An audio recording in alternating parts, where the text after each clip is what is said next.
RTI media. నమస్కారం. వార్తలకు స్వాగతం. ముందుగా ముఖ్యాంశాలు. కేంద్ర మంత్రి కిషన్ రెడ్డి మీడియా సమావేశం, పలు అంశాలపై వివరణ.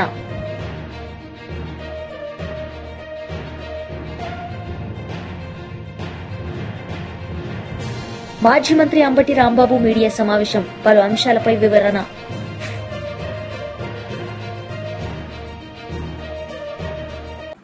సీఎం చంద్రబాబు నాయుడు మీడియా సమావేశం నిర్వహించారు. ఈ సందర్భంగా ఆయన మాట్లాడారు. అమరావతిని రీఆర్గనైజేషన్ యాక్ట్ లో చేరుస్తూ నెక్స్ట్ పార్లమెంట్ సెషన్ లో అమెండ్ చేస్తారు. రీఆర్గనైజేషన్ యాక్ట్ లో చేర్చమని కాదు, రీఆర్గనైజేషన్ యాక్ట్ లో పెట్టింది హైదరాబాద్ ని కామన్ క్యాపిటల్ గా పెట్టారు. 10 ఏళ్ళు అయిపోయింది. ఇప్పుడు ఏది క్యాపిటల్ లేదు కాబట్టి అమరావతి ఇంతకుముందు అనౌన్స్ చేశారు. ఇప్పుడు అమెండ్మెంట్ చేసి నోటిఫై చేయమంటున్నాం. అదర్వైజ్ ఎప్పటికైనా ఎక్కడ చేయాలి చేయమని చెప్పి రిక్వెస్ట్ చేస్తున్నాం. Sir, if you can throw light on your visit to Delhi, especially your meeting with Rajnath Singh in the wake of the defense projects that you proposed from Andhra. No, I asked so many projects, 5 clusters I asked him. Sainik schools also, private schools is saying PPP model they are giving. 100 Sainik schools, PPP model. We asked him, already 4 are sanctioned from Andhra Pradesh. We will get some more. Anything else that you spoke to Rajnath Singh about, because you also congratulated him for Operation Sindoor? No, they have done extremely well. I congratulate him. Our defense played a major role under the leadership of Prime Minister and also execution by Rajnath Singh as Defense Minister. They have done with the precision and perfection. Sir, but this Operation Sindoor also exposed us to a lot of diplomatic challenges. No diplomatic challenges. What is the problem? No, anybody, I am asking you, can you support terrorism? If world has watched terrorism, we are fighting against terrorism. Not only terrorism, any violence, any kind, either extremism or rowdyism or economic terrorism, country cannot bear it. Terrorist activities, any form, all of us has to condemn. Otherwise, what is the safety for you to sit here? I am asking you. You want that life? Any civilized world? We are living in a civilized world. Civilized world cannot tolerate terrorist activity or terrorism for that matter. So my next question is on the tolerance bit. On the Operation Sindoor, on the recent arrest of Ashoka University professor, just for opinionating his opinions, he was a little critical of the government and he was arrested. So when we talk about Vincent Maharaj, and also talk about... No, what I am asking you, nation first. Yes. By sitting in the nation, you cannot talk other countries or praising other countries. What is that? I am asking you. Democracy. But by damaging, even by sitting in India, you can operate for Pakistan. Is it right? Some people are operating. Yesterday you have seen some YouTube. Yes, a Lady. What is this? You are, democracy means not a freelancer to damage the nation. Everybody should have a restraint. You can contribute. One side, defense people are killing. Some places, innocent people, I have seen. They told me, I received the dead body. I have seen eyewitness. I spoke to him. Within 2 minutes, before his eyes, they killed them. Is it right? So all of you have to think, if you are in that position, how you are behaving. That is important. Yes, entire country is totally boiled. All of us have to understand this. Sentiment of the people and security of the common man. Even defense of the cost of countries expended. We are all spending so much of money. Why we are spending money? To protect ourselves, our nation. Sir, so one thing that the Prime Minister said is the way in which indigenous defense equipments have come to the fore. As a state which is also looking at making its development path forward and also contributing towards Viksit Bharat, do you think that indigenous procuring of equipment from India is going to be important in the coming times? No, 100% we need indigenous equipment with the latest technologies. That is order of the day. That is where PM made a program, Make in India, Made in India, that helped us. Or otherwise, other technologies are vulnerable, always. Your own technology, always you will have your own USP. And also total protocol under our control.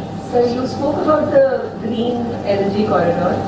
Could you tell us, because we a lot of us don't understand Telugu, so could you tell us something about? So we are going in a big way.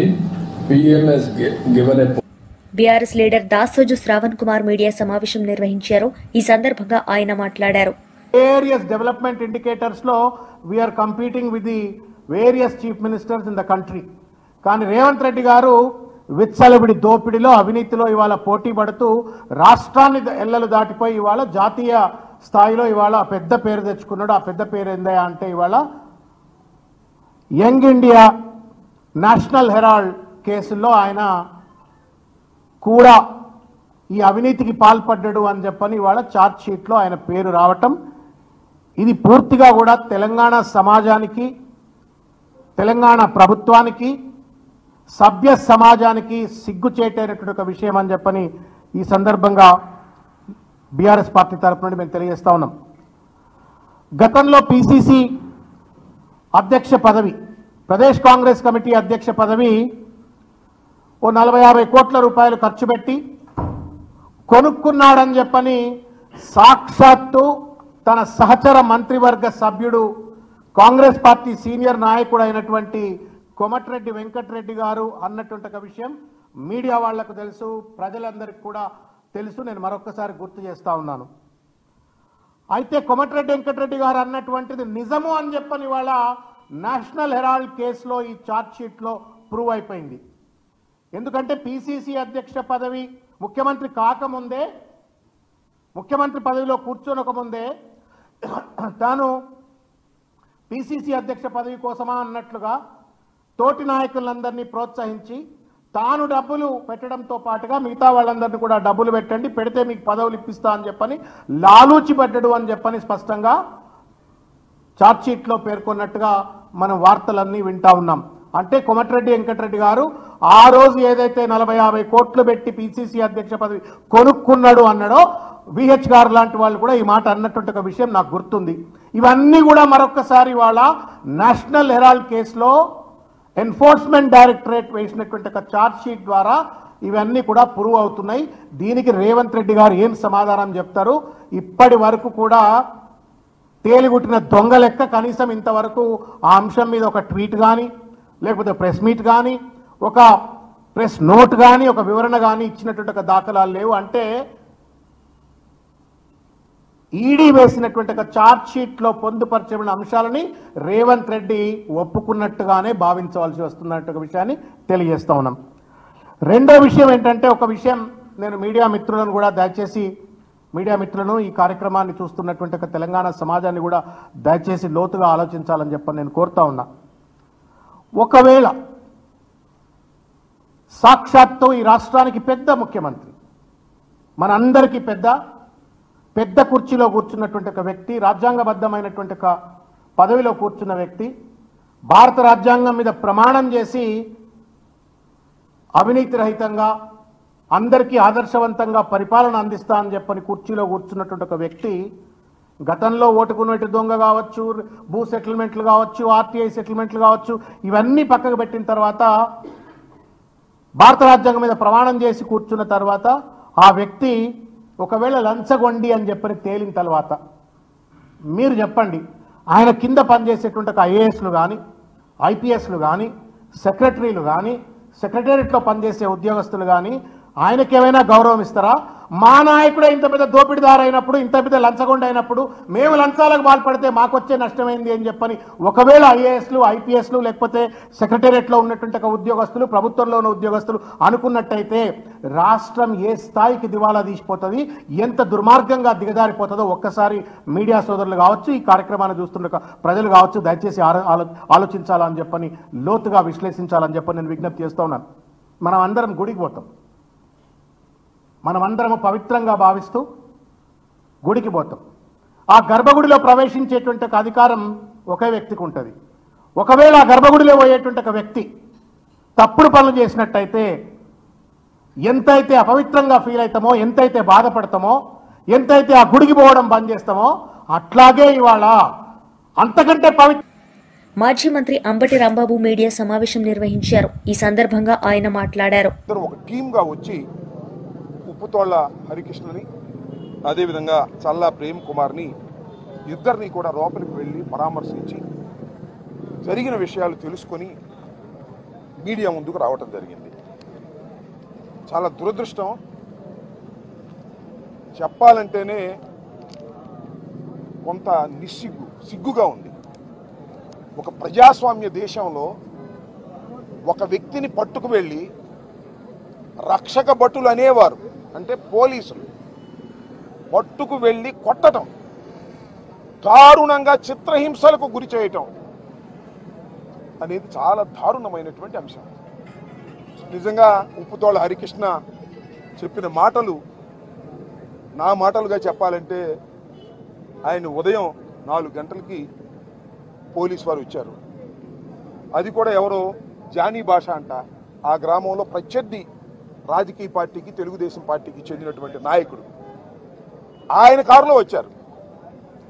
ఆయన కారులో వచ్చి మీరు రండి అంటే, ఏమిటి police van కూడా కాదు, ఎందుకు మేము ఈయన కారులో రావాలి అని తండ్రి కొడుకులు ఇద్దరు కూడా అడ్డం తిరిగి మేము వస్తాం పదండి పోలీస్ స్టేషన్, కానీ ఆ జానీ భాషా కారులో మేము రాము, ఆయన తెలుగుదేశం, ఆయన మాకు వ్యతిరేకంగా ఉన్నాడు, ఆయనే మిమ్మల్ని తీసుకొచ్చి మమ్మల్ని తీసుకెళ్లాలని ప్రయత్నం చేస్తున్నారు, మేము రామని పోలీస్ స్టేషన్కి వచ్చారు. ఇందాక ఆ ఎల్లయ్య తండ్రి గారు చెప్పినట్టుగా వాళ్ళ అన్నను కూడా తోడు తెచ్చుకున్నాడు. ఎల్లయ్య పాప ఒక్కడే కాదు కదా అని వాళ్ళ అన్నగారిని కూడా, ఇందాక ఉన్న అన్నగారిని కూడా తోడు తెచ్చుకుని ముగ్గురు కలిసి వచ్చారు. వచ్చిన తర్వాత పోలీస్ స్టేషన్లో మరి ఉప్పుతోళ్ల హరికృష్ణను కూర్చోబెట్టారు. కాసేపు తర్వాత పోలీస్ స్టేషన్ పక్కనే ఉంటుందంట ఇంకొకటి, ఒక ప్రైవేట్ రూమ్, అక్కడికి తీసుకువెళ్ళారు. తీసుకువెళ్ళి హరికృష్ణ చెప్పిన మాటలే చెప్తున్నా నేను. 2 కాళ్ళు చాచి కానిస్టేబుల్స్ ముగ్గురు, ఆ Dachepalli CI Ponnuru Bhaskar,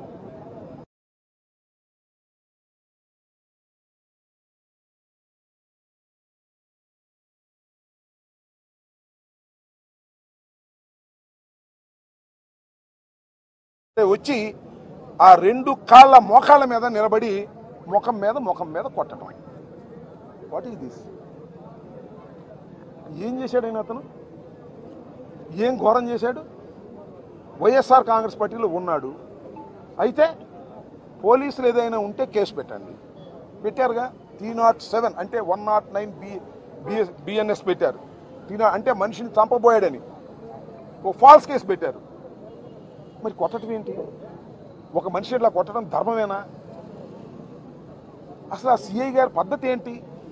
this the second time Krishnaveni అనే ఆయన పట్టుకొచ్చి హైదరాబాద్లో పట్టుకొచ్చి రాత్రి 12-1 గంటకి ఆమెని ఇంట్రాగేషన్ చేశాడు. అదే విషయం మ్యాజిస్ట్రేట్ గారికి చెప్పింది. ఆమె చెబితే నోటీస్ ఇచ్చారు మ్యాజిస్ట్రేట్ గారు. మళ్ళీ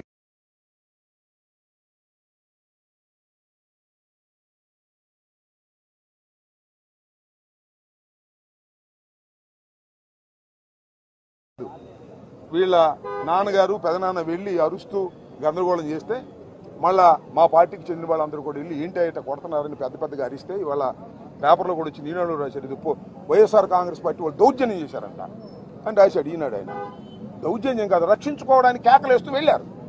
అబ్బో ఇది బయటకు వచ్చేసింది, ఇక మనం అట్టి పెట్టిన లాభం లేదని తీసుకువెళ్ళి కోర్టులో ప్రొడ్యూస్ చేశారు. ప్రొడ్యూస్ చేసే ముందు తీసుకువెళ్ళి హాస్పిటల్లో చూపించారు. ఇది ధర్మం, అంటే ప్రొసీజర్. హాస్పిటల్లో చూపిస్తే చెప్పాడు, అయ్యా నన్ను కొట్టారు పోలీసు వారు, నా కాళ్ళు పగిలిపోయినాయి, మోకాళ్ళు పని చేయటం లేదు, నడవలేకపోతానని చెప్తే మరి డాక్టర్ గారు ఏం మేనేజ్ చేశారు, ఏమి రాశాడో మాకు తెలియదు. అది రిపోర్ట్ వస్తుంది. డాక్టర్ గారు ఏమి రాశాడో, వీళ్ళు ఏం మేనేజ్ చేశారో, వీళ్ళేం లేదండి. వాడికి అంతకుముందే దెబ్బలు ఉన్నాయి, అంతకుముందే కాళ్ళకు దెబ్బలు ఉన్నాయి. ఇవన్నీ కొత్త దెబ్బలు కాదండి, ఈయన పోలీసు వాళ్ళు ఇవ్వటం. మరి డాక్టర్ గారు ఏమి రాశాడో వస్తే తెలుస్తుంది. అతను లారీ డ్రైవర్గా పనిచేస్తున్నాడు.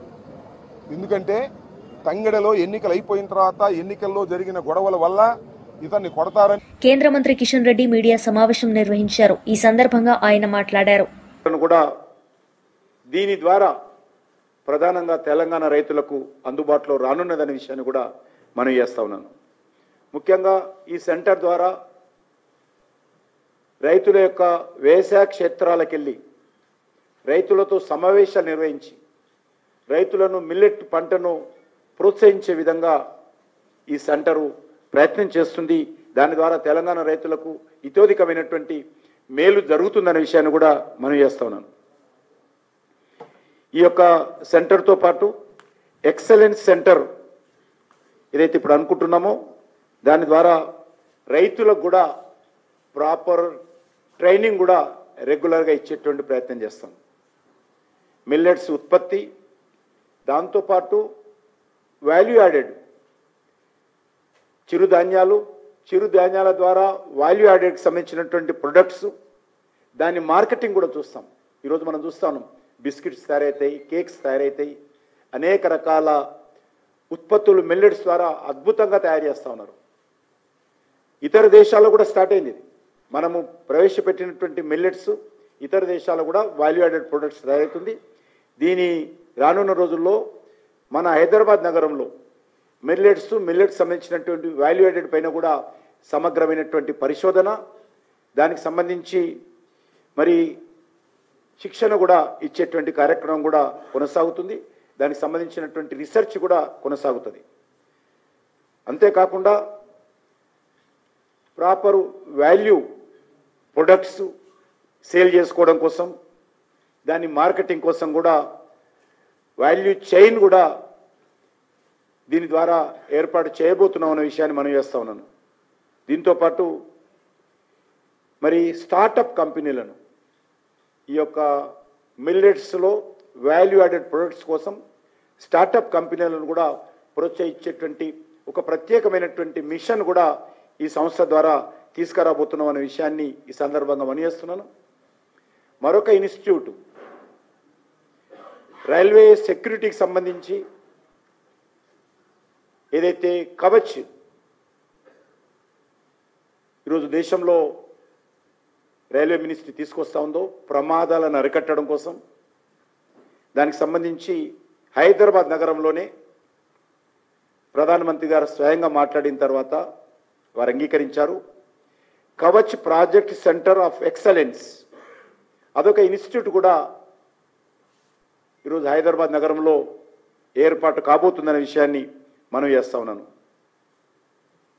రైళ్ల భద్రత ఎంతో కీలకమైనటువంటి కవచ్ ప్రాజెక్టులో భాగంగా ఈరోజు Kavach project centre of excellence సికింద్రాబాద్లో నా పార్లమెంట్ కాన్స్టిట్యున్సీలో రాబోతుందనే విషయాన్ని ఈ సందర్భంగా మనం చేస్తున్నాను.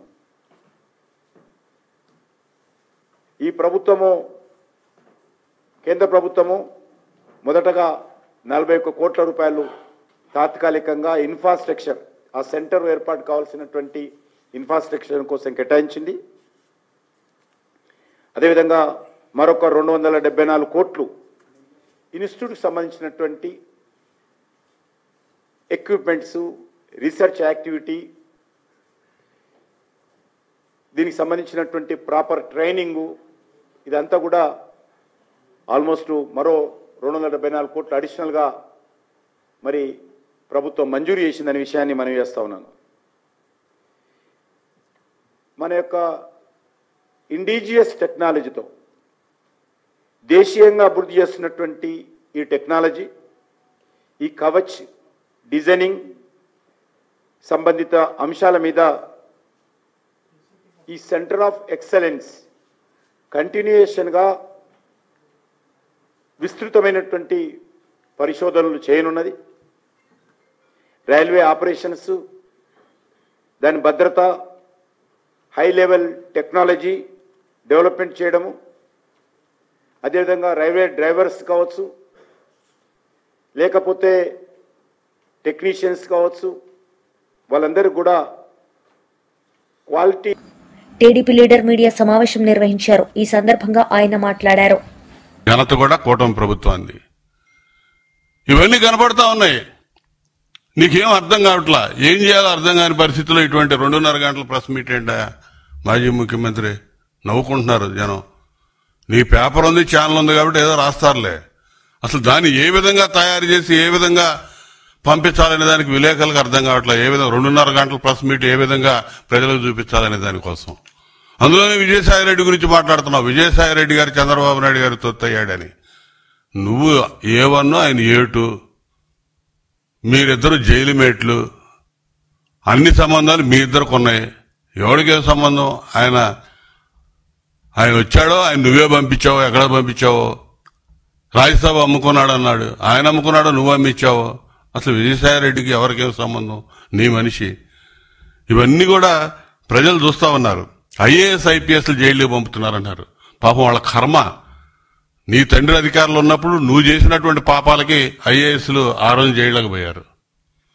ఈ రోజు మళ్ళీ నువ్వు అధికారంలోకి వచ్చినాక చేసినటువంటి ఈ రోజు కర్మ కాదు, ఈ రోజు వాళ్ళు అహంభావంతో కావాలని చేసుకున్నటువంటి పరిస్థితులు ఇవన్నీ కూడా. బుద్ధి ఉందా ఎవడకన్నా? లక్షలాది మంది నిరుద్యోగుల జీవితాలతో APPSC గ్రూప్ 1 ఎగ్జామ్స్ హాయ్లాండ్ లో దిద్దిస్తాడు ఆ పేపర్లో. IPS ఆఫీసర్ బుద్ధి ఉందా? జైల్లో ఉన్నాడంటే ఇక సమర్థిస్తావా? సిగ్గు. నీ మాటనే కదా వాడు చేసింది. ఎవరి జీవితాలతో ఆడుకుంటారు మీరు? ఆ కేసులో జైల్లో ఉన్నాడు. చెత్త అని ఒక మహిళని ముంబై నుంచి తీసుకొచ్చి 2 నెలలు జైలుకు పంపించినటువంటి, అకారణంగా కేసులు పెట్టి జైలుకు పంపించిన దానికి జైల్లో ఉన్నాడు. నిరుద్యోగులకు సంబంధించి వాళ్ళ జీవితాలతో ఆటలాడుకున్నందుకు జైల్లో ఉన్నాడు. నీ మాట మీద. నీకు దోచిపెట్టడానికి సహకరించినటువంటి IASలు IPSలు ఇంకో రకంగా జైల్లో ఉన్నారు. వీటన్నిటికి నువ్వు కూడా బాధ్యుడివి. ఇవన్నీ వదిలేసి మీడియా ముందుకు వచ్చాను కదా అని చెప్పి ఏదో చెప్పాలి ప్రజలకి, నేను ఉన్నాను, ఎక్కడ పోలేదని కనపడాలని. అసలు ఎక్కడ ఉంటున్నావు నువ్వు? ఆంధ్రప్రదేశ్ వదిలిపెట్టి నువ్వు బెంగళూరు టూర్ చేసుకుంటా కూర్చొని ఏం చేయాలో అర్థం కాని పరిస్థితిలో ఉన్నటువంటి నీకు ఇవాళ ప్రజలు నమ్మే పరిస్థితి లేదు.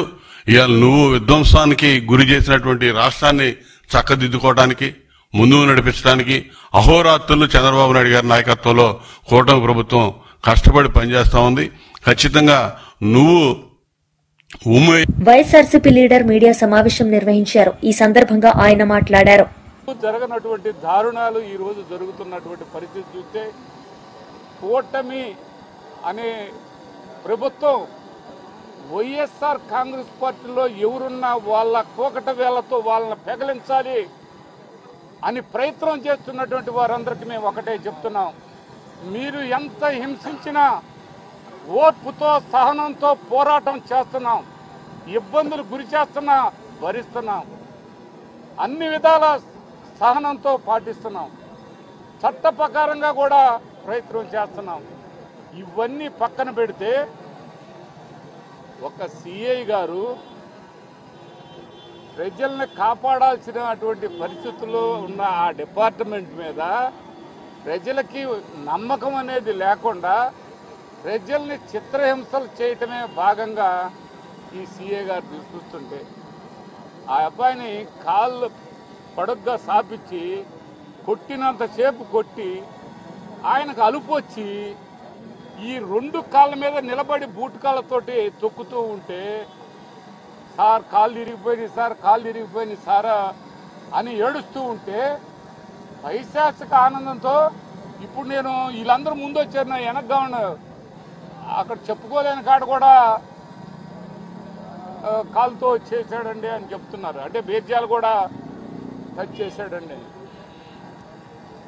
ఇలాంటి పాలన, ఇలాంటి CI గారు, ఇలాంటి పోలీస్ డిపార్ట్మెంటు, ఈ పోలీస్ డిపార్ట్మెంట్ ఎన్నాళ్ళు ఇలా మీరు వైఎస్ఆర్ కాంగ్రెస్ పార్టీ నాయకుల్ని ఇబ్బందులకు గురి చేస్తారని ఈ సందర్భంగా మేము మిమ్మల్ని క్వశ్చన్ చేస్తున్నాం. కంపల్సరిగా జగన్మోహన్ రెడ్డి గారు కానీ ప్రతి ఒక్క దాంట్లో ప్రతి ఒక్కరి మీద అక్రమ కేసులు బనాయించాలన్న ప్రయత్నంలో భాగమే ఈ చర్యలన్నీ కూడా. ఇది అందరికీ తెలుసు. ఒక సీఏ గారే కాదు, ఒక చీఫ్ మినిస్టర్ గారి కాడ నుంచి, ఒక మంత్రి కాడ నుంచి, రెడ్ బుక్ రాజ్యాంగం దగ్గర నుంచి ఈ ప్రయత్నాలు అనేవి మీరు మానుకోకపోతే పూర్తి స్థాయిలో ఎదురు తిరిగి పోరాటం చేయటం తప్పనిసరి పరిస్థితి కనిపిస్తూ ఉందని ఈ సందర్భంగా తెలియపరుస్తున్నాం. వైఎస్ఆర్ కాంగ్రెస్ పార్టీ నాయకులు, కార్యకర్తలు ఎవరు కూడా భయపడాల్సిన అవసరం లేదు. ఎన్ని కేసులు పెడతారో పెట్టండి, దానికి సిద్ధంగా ఉన్నామని కూడా ఈ సందర్భంగా తెలియపరుస్తున్నాం. మీరు అక్రమ కేసులు బనాయించండి, పెట్టండి కేసులు, కానీ మీరు కొట్టడం చూస్తున్నారు చూడండి, అది మహానేరం. దాన్ని వదిలిపెట్టం పూర్తి స్థాయి. వార్తలు ముగించే ముందు ముఖ్యాంశాలు మరోసారి. కేంద్ర మంత్రి కిషన్ రెడ్డి మీడియా సమావేశం, పలు అంశాలపై వివరణ.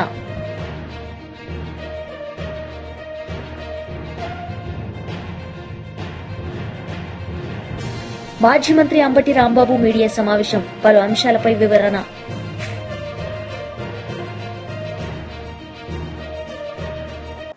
ఈ వార్తలు ఇంతటితో సమాప్తం. తిరిగి ప్రసారమయ్యే వార్తల్లో మళ్ళీ కలుద్దాం. అంతవరకు సెలవు. నమస్తే.